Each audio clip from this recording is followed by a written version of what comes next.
저희들이 에스라 말씀을 나누는데 에스라 말씀은 10장으로 되어 있다는 것을 여러분들이 잘 아시죠? 예. 모르신 분들은 이 시간 에스라는 10장으로 되어 있다. 좀 입력해 두시면 좋을 것 같습니다. 오늘 나누게 되는 그 2장은 10장 중에서 2장은 에스라의 전체 그 10장 중에서 가장 길게 기록되어 있습니다. 그 70절까지 있습니다. 70절까지 있는데 죄송합니다. 이 70절을 보면은 3절부터 60절까지는 쭉 보면 어떤 내용으로 기록되어 있냐면 누구누구의 자손이 몇 명이다.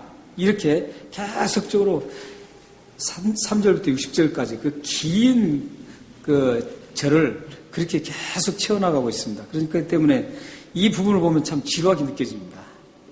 그래서 성경에 간혹 그런 부분들이 많이 있죠. 이름이 나오고 몇 명, 몇 살 살았다, 이런 부분이 쭉 나오면 읽다가도 참 지루하죠. 오늘 본문에도 보면 에스라가 10장까지 굉장히 짧은 말씀인데 그 짧은 말씀에다가 2장 여기서 70절이라는 그 엄청난 양을 여기다가 왜 이 지루한 말씀을 왜 이렇게 똑같은 패턴으로 이루어지는 것을 왜 기록했었을까? 이런 우리는 궁금증이 좀 있겠죠. 사실 이 2장을 이렇게 기록해도 됩니다. 1절, 2절. 1절, 2절을 보면 고레스 왕이 이제 칙령을 내려서 바벨론으로 이제 잡혀가죠. 처음에 바벨론 그 느부갓네살 왕에 의해서 바벨론으로 잡혀갑니다. 그 내용부터 이제 1절부터 나옵니다. 이게. 2장 1절부터 보면 바벨론 왕 느부갓네살에게 사로잡혀 이렇게 나옵니다. 그러니까 바벨론 왕 느부갓네살에게 사로잡혀서 포로로 이제 잡혀갔습니다. 포로로 잡혀가서 거기서 이제 있다가 스룹바벨을 중심으로 해서 다시 이제 태어난다.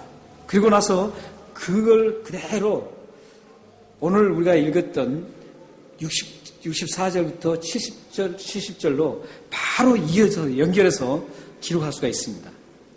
바로 연결해서 기록하면은 그 한 문장이 완벽하게 딱 됩니다. 그러니까 느부갓네살은 포로로 잡혀가서 그 다음에 느부갓네살이 이제 가도 좋다는 칙령을 내리고 그런 후에 스룹바벨을 중심으로 해서 이스라엘 백성들이 이제 돌아간다. 돌아갔는데 몇 명이 돌아갔냐면 42,630명이 이렇게 돌아왔다. 그리고 그 돌아와서 그들이 하나님 앞에 그 금과 은을 예물을 바치고 그리고 예루살렘 그 성읍에서 살았다. 이렇게 하면은 깨끗이 끝납니다. 그런데 그 사이에 몇 명 그걸 42,630명 이 부분을 계속적으로 정리해서 얘기를 합니다. 사실은 그 인원을 그대로 따져보면은 29,000명 정도밖에 안 나옵니다. 그 기록된 것은. 그런데 그 차이가 있는데 그 차이가 왜 나느냐면 그 기록된 데는 그 남자들, 성인들만 기록했지 그 가족들을 기록하지 않았습니다. 그런데 64절에 42,000명, 2,360명이라는 그 인원은 그 함께 왔던 모든 사람들을 포함해서 기록했기 때문에 그렇습니다. 그래서 성경을 참 공격하기를 좋아하는 사람들, 성경이 하나님 말씀이 아니라고 계속 우기려고 하는 사람들이 아주 참 대단히 똑똑해요. 이 부분을 다 세워요. 세워가지고 이거하고 맞지 않는데 어떻게 된 거냐? 그러니까 성경이 잘못됐지 않냐? 이렇게 공격을 합니다. 그런데 여기 계산을 쭉 해보면은 29,000명 정도밖에 안 됩니다. 정확하게 여기 사실 제가 이 말씀을 안 드리려고 했는데 짧으니까 시간이 짧기 때문에요. 근데 이렇게 나왔습니다. 근데 그렇게 29,100 몇 명인데 그 인원과 42,000명의 약 10,000명 정도의 그 차이가 나는 것은 그런 이유에서 차이가 난다. 이렇게 여러분들이 좀 기억해 두시면 좋겠습니다. 그래서 사실은 이렇게 1절과 2절 그리고 64절과 70절 단 8절이면은 2장을 끝낼 수 있는 것입니다. 그런데도 불구하고 하나님은 굳이 왜 70절이라는 그 엄청난 구절을 이 2장에다가 화려하면서 이 지면을 채우면서 기록하셨을까? 분명히 하나님의 뜻이 있겠죠. 하나님이 하신 모든 일들은 그냥 되는 게 하나도 없습니다. 하나님이 하시는 모든 것들은 분명히 뜻이 있습니다.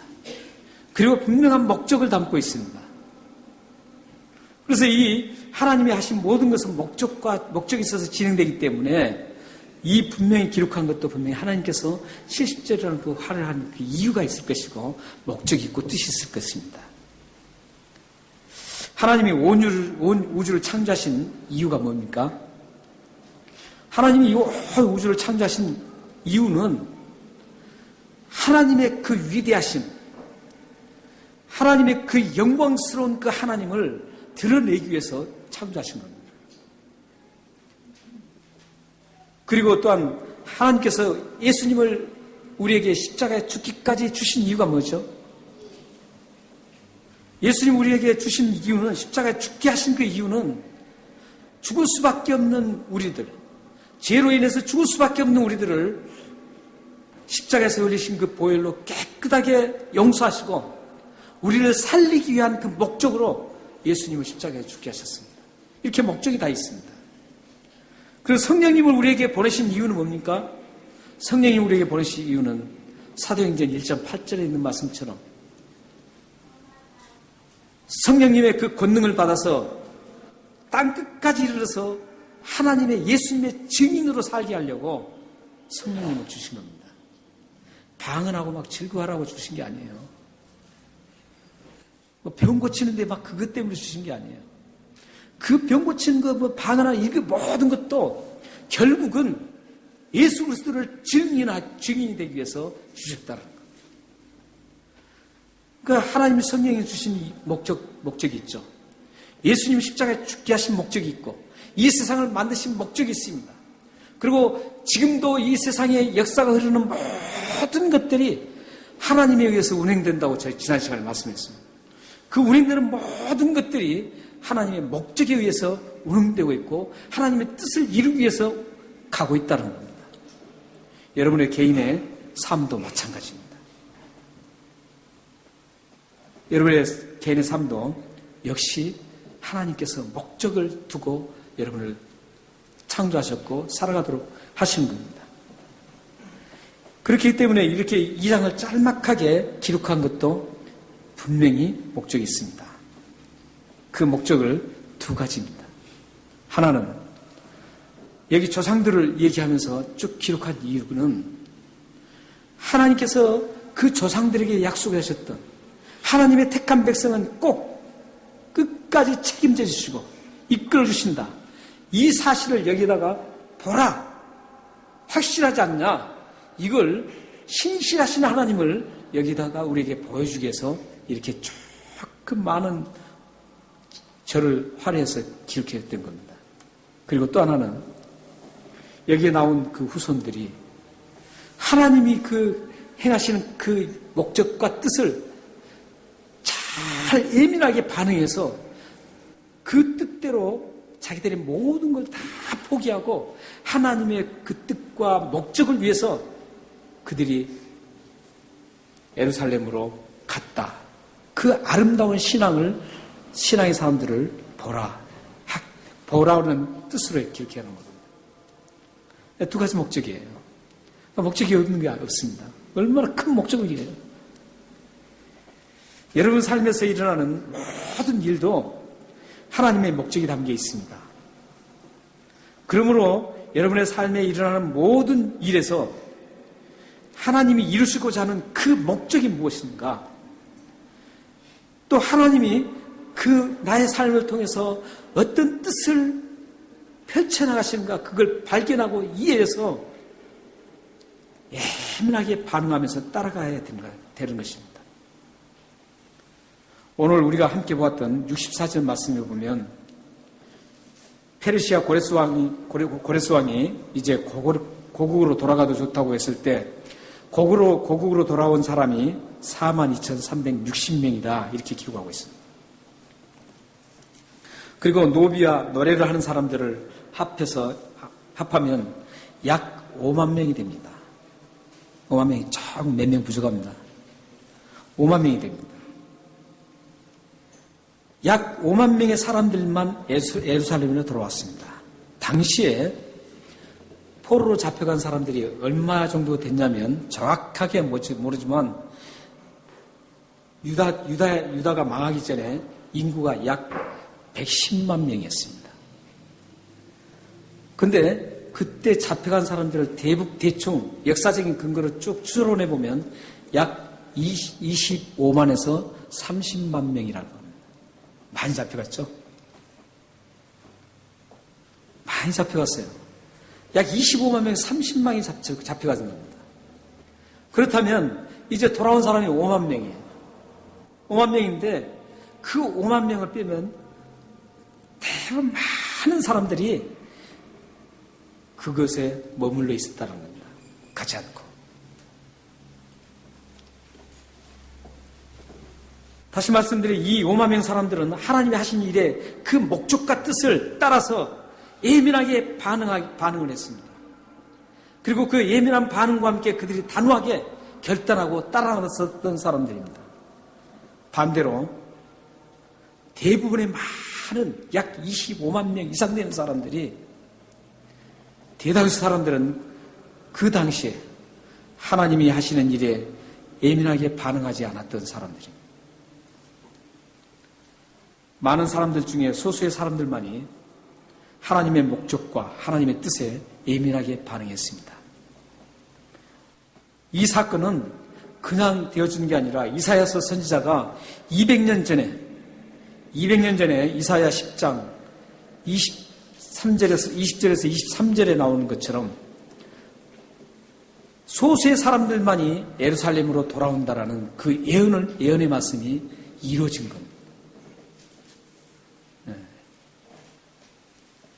안 띄우네요. 계속 지금 두 번이나 넘어가네요. 이사야서 10장 20절에서 23절 그 말씀을 보면 이사야 선지자가 이 말씀을 기록하기 200년 전에 이 사건이 일어나기 200년 전에 예언을 했어요.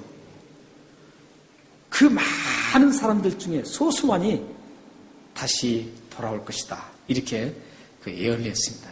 근데 그 예언의 말씀이 그대로 성취되고 있습니다. 30만 명 중에 이제 겨우 5만 명 정도가 이제 하나님의 그 뜻과 목적을 알고 반응하고 이제 그들이 돌아옵니다. 사실 우리가 보면 페르시아 제국 내에서 정착을 했잖아요. 포로 잡혀가서 정착을 했습니다. 정착을 해서 얼마나 70년이라는 세월 동안 거기서 계속 살잖아요. 사는데 그 70년 동안 그곳에서 애써 일구었던 그 많은 것들 있잖아요. 그곳에서 대다수 사람들이 거기서 그 일구었던 것, 그걸 놓지 못하는 겁니다. 그 지구에서 정착하게 편안하게 지금 지내고 있고 또한 이제 그 편안하게 지내고 있는데 폐허가 된 황폐하게 된 그 예루살렘으로 고국으로 돌아가라는 것은 그들에게 인정할 수 없는 일들이었습니다. 25만 명이나 그 많은 사람들은 그래서 고국으로 돌아가는 것을 꺼려했습니다.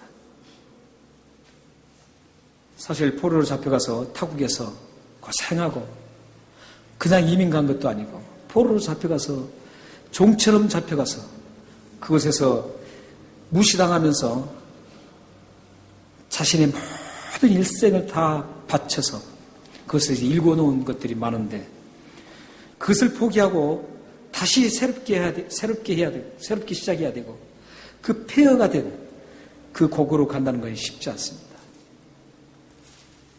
이민 생활을 하고 있는 우리들은 이 가지 못하는 그 사람들을 우리는 충분히 현실적이고 심정적으로 우리는 충분히 이해할 수 있습니다.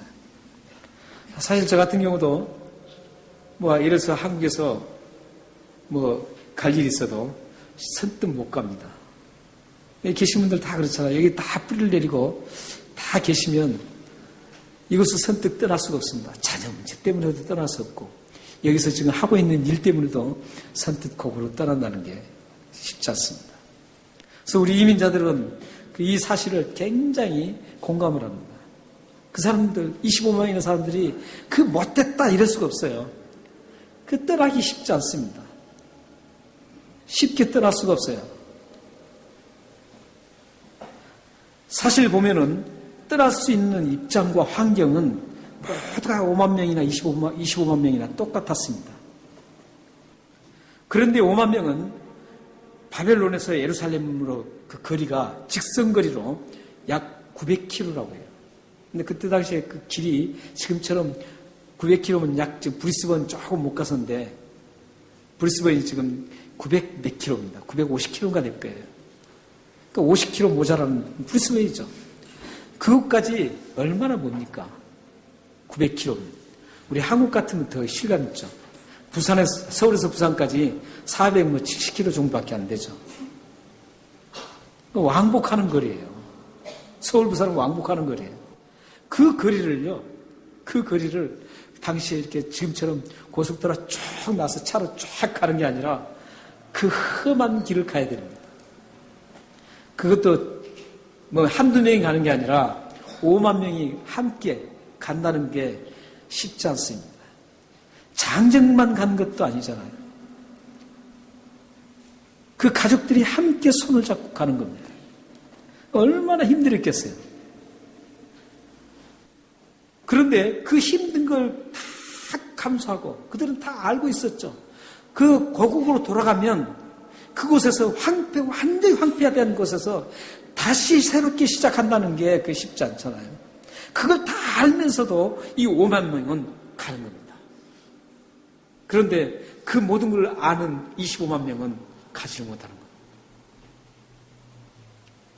떠나고 떠나지 못하는 그 결정적인 이유가 뭘까요?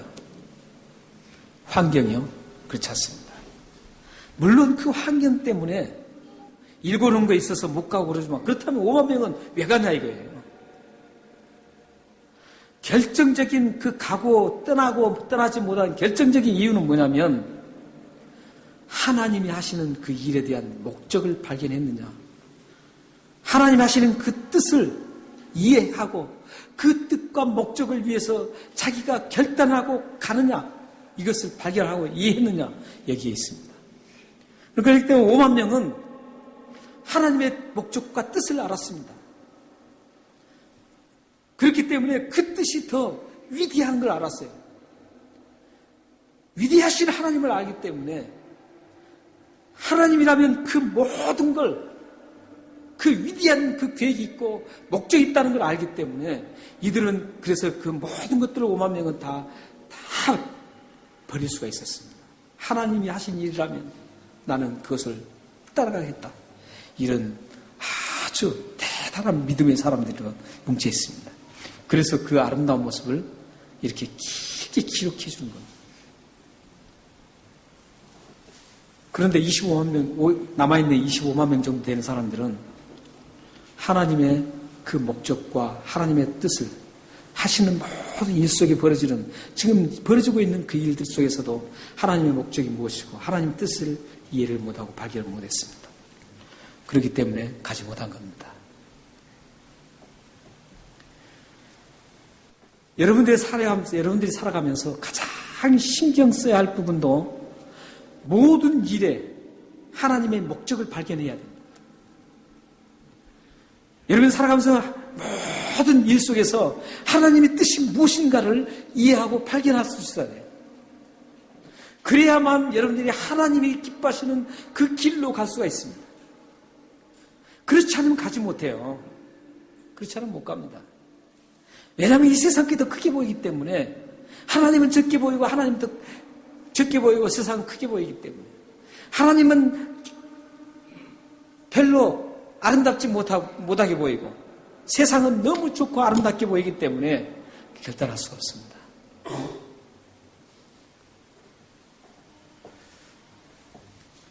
하나님의 목적을 발견하고 하나님의 뜻에 예민하게 반응하고 그 뜻에 예민하게 반응하면서 따라가는 일이 여러분들이 우선되어야 합니다. 여러분들이 하나님을 발견하고 하나님의 뜻을 예민하게 반응하는 그 일은 재산을 모으는 것보다도 건강을 챙기는 것보다도 인권관계를 생각하는 것보다 더 중요합니다. 하나님의 목적을 발견하고 그 목적에 예민하게 반응했던 사람들이 이제 어떻게 그들이 도착해서 어떻게 하는가를 우리 한번 보겠습니다. 68절, 69절입니다. 우리 다 같이 한번 읽겠습니다. 어떤 족장들이 예루살렘에 있는 여호와의 성전터에 이르러 하나님의 전을 그곳에 다시 건축하려고 예물을 기쁘게 드리되 힘 잘하는 대로 공사하는 금고에 드리니 금이 6만 1천 다릭이요 은이 5천만에요 제사장의 옷이 100벌이었더라. 여기에 지금 어떻게 합니까? 이들이 그 도착해서 그 하나님의 뜻에 예민하게 반응하고 나서 그들이 이제 도착을 했어요. 예루살렘 도착했습니다. 황폐화되는 예루살렘 도착해서 그들이 했던 첫 번째 일이 뭡니까? 하나님의 전을 바벨론에 의해서 무너졌던 그 하나님의 성전을 다시 세우는 일이었습니다. 하나님의 성전을 세우는 그 일을 위해서 그들은 자신의 모든 걸 다 바칩니다. 하나님 하시는 그 목적을 알고 하나님이 하시는 그 뜻을 아는 사람은 모든 걸 자신의 몸과 마음과 자신의 모든 걸 다 바칠 수가 있습니다. 그러나 그 뜻을 모르면 바칠 수 없습니다. 마음도 바칠 수 없습니다. 몸도 바칠 수 없고 물질도 바칠 수 없습니다. 그렇기 때문에 우리는 가장 중요한 게 여러분의 삶 속에서 벌어지는 모든 일 속에서 하나님의 그 목적을 발견해야 됩니다. 내가 하는 일 속에서 지금 하나님이 이 일 속에서 하나님이 원하시는 그 목적이 뭔가, 하나님의 뜻이 뭔가, 이걸 여러분들이 발견할 수 있어야 돼요. 그래야만 그 일 속에서 하나님이 기뻐하시는 발걸음을 옮길 수가 있습니다. 그 일 속에서 하나님의 뜻을 여러분들이 할 수가 있습니다. 그걸 발견하지 못하고 이해하지 못하면 절대 이 아름다운 믿음의 사람들처럼 바치지를 못합니다.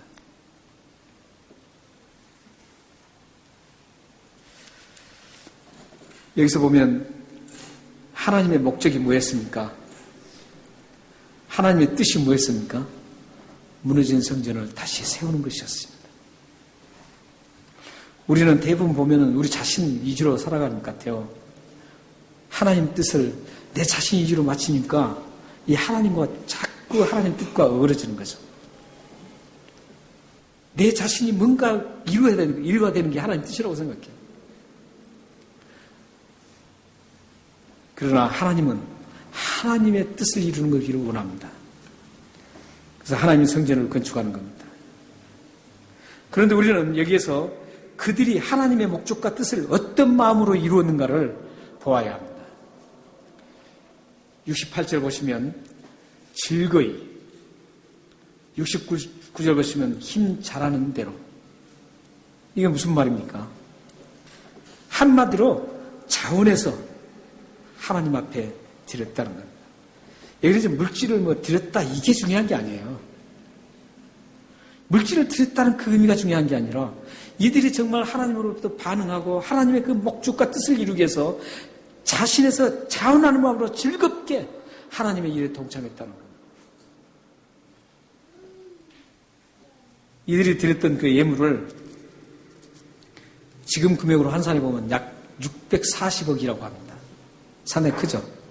640억. 그 물질을 드렸습니다. 그러나 이렇게 많고 드리는 그게 문제가 아니라 우리는 여기에서 그 사람들이 정말 하나님을 목적을 위해서 뜻을 위해서 즐겁게 힘 닿는 대로 드렸다는 것이죠. 이게 여러분의 신앙생활에서도 가장 중요합니다. 저는 우리 교회가 참 좋은 이유 중에 하나가 뭐냐면 무슨 일을 하는데 제가 이것 좀 하십시오. 이런 얘기를 별로 안 합니다. 정말 많이 안 해요. 저는 그런 스타일이에요. 또 제가 자라온 배경도 역시 그런 체계적인 스타일이 아닙니다. 그렇기 때문에 집사님 이런 일이 있는데 이렇게 좀 하십시오. 이렇게 하면 좋습니다. 이런 일을 별로 하지 않습니다. 그런데도 놀랍게 우리 교회는 제가 말을 안 해도 하나님께서 그들의 마음을 감동시키시고 그들에게 지혜를 주셔서 모든 분들이 스스로 다 알아서 하시는 거예요. 참 놀라워요, 저는. 이게 사실 성경적이에요. 이게 성경적인 겁니다. 성경의 전체 문맥을 전체를 보면은 다 사도행전 1장에서 교회가 초대교회가 일어날 때부터도 다 그런 형태로 올라갔어요.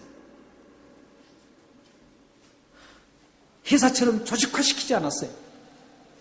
회사처럼 아주 투철하게 해서 툭툭툭 하지 않았어요. 모든 것 주관하시는 하나님, 모든 목적을 가지시는 하나님, 모든 뜻을 가지고 계시는 하나님의 뜻대로 가기를 위해서는 사람이 중요하지 않습니다. 하나님께서 자연스럽게 다 얼렌지를 하세요. 얼렌지를 해서 다 맞춰갑니다. 오늘도 제가 이제 어느 소식을 좀 들었습니다. 청년들이 청년에서 어느 집사님 댁에서 회식을 한다 그래요. 저는 모르는 일이었어요. 그런데도 불구하고 이제 이렇게 통해서 듣죠. 들으면서 저는 또 거기서 감사를 했어요. 하나님, 참 이렇게 스스로 참 이렇게 자발적으로 즐거움으로 참여하는 이분들 얼마나 아름답습니까, 하나님. 우리 교회는 이런 분들이 너무 많습니다. 그래서 그분들을 위해서 막 기도를 했습니다. 참 좋습니다, 저는. 그래서 교회가 크고 작고가 문제가 아니에요. 하나님 앞에 즐거이 힘 닿는 대로 차원에서 하는 그 모습이 얼마나 아름답냐 이거죠. 너무너무 좋습니다, 저는. 그래서 모든 일이 그렇게 진행돼요, 우리 교회는. 그래서 참 저는 감사해요. 하나님 앞에 감사하고 여러분들에게도 감사를 합니다. 이렇게 했던 사람들의 그 주축이 누군 줄 아세요? 오늘 이렇게 쭉 했던 사람들이 유다지파였습니다. 유다지파가 중심이 돼서 베냐민 지파, 제사장, 레위 이 네 그룹이 이렇게 결단하고 이곳까지 와서 성전 건축을 지금 시도하고 있습니다. 그런데 놀라운 것은요, 하나님께서 이 유다지파를 얼마나 위대하게 사용한지 모릅니다. 이 신앙적인 하나님 목적을 알고 그 뜻에 반응을 했던 그 중심축이었던 유다지파가 다음에 어떤 변화가 일어나냐면 이스라엘의 모든 역사의 중심축이 됩니다. 물론 예수님도 유다지파에서 태어나십니다. 그것은 오래전부터 예언했던 말씀입니다. 그 외에도 유다지파는 대단하게 이스라엘 중심의 축이 됩니다. 이 사건 이후로 그렇게 됩니다. 이 사건 이후로 단적으로 하나 말씀드리면 이스라엘을 뭐라 그럽니까? 우리가 주시라고 그럽니다. 주시는 무슨 뜻입니까? 유대인이라는 뜻입니다. 유대인. 유대인이라는 것은 누구의 이름인 줄 아십니까? 유다지파의 이름입니다. 유다지파를 유대인으로 이제 이스라엘을 총칭을 합니다. 이스라엘 이름이 바꿔져 버려요. 유다의 이름이 이제 유대인으로 완전히 모든 이스라엘이 그렇게 바뀌어질 정도로 이 이후에 신약성경에는 다 그 유대인으로 나와버리죠. 그래서 이 유다 족속이 이런 엄청난 신앙의 일을 하니까 하나님께서는 그렇게 또 축복을 하십니다. 사랑하는 여러분, 여러분이 살아가다 보면 하나님이 원하시는 일에 대해 반응해야 할 때가 있습니다. 그럴 때 민감하게 반응하고 따라가야 합니다. 그냥 무시하고 넘겨서는 안 됩니다. 왜냐하면 그 반응을 통해서 하나님의 위대한 일이 시행되기 때문에 그렇습니다. 그러므로 그런 기회를 놓치지 마시기 바랍니다. 여러분이 쓰임받기 좋은 기회입니다. 여러분의 가정이 하나님으로부터 위대하게 사용될 수 있는 좋은 기회입니다. 여러분의 자녀들이 하나님께 아름답게 온 세계에 위대하게 쓰임받을 수 있는 아주 좋은 기회입니다. 그 반응에 따라서입니다. 여러분의 일어나는 모든 일 속에 하나님 목적과 하나님의 그 뜻을 위해서 반응하면 위대하게 사용될 수가 있습니다. 여러분들이 하나님의 일에 예민하게 반응하며 살아간다면 상상할 수 없는 위대한 하나님의 손길을 경험하게 될 것입니다. 우리 마지막으로 에베소서 5장 15절 17절 함께 읽고 마치겠습니다. 자, 읽겠습니다. 시작. 그런즉 너희가 어떻게 행할지를 자세히 주의하여 지혜 없는 자같이 하지 말고 오직 지혜 있는 자같이 하여 세월을 아끼라. 때가 악하니라. 그러므로 어리석은 자가 되지 말고 오직 주의 뜻이 무엇인가 이해하라. 오늘 이 말씀은 꼭 기억하시고 여러분의 모든 삶 속에서 일어나는 모든 일들을 이 말씀에 포커스를 맞추고 주의 뜻이 어디에 있는가, 하나님의 목적이 무엇인가를 꼭 여러분들이 측정하면서 거기서 반응하며 살아가서 여러분 가정과 여러분 자녀와 여러분의 삶이 하나님의 위대한 축복들을 누리시기를 주님의 이름으로 축원합니다. 기도하겠습니다.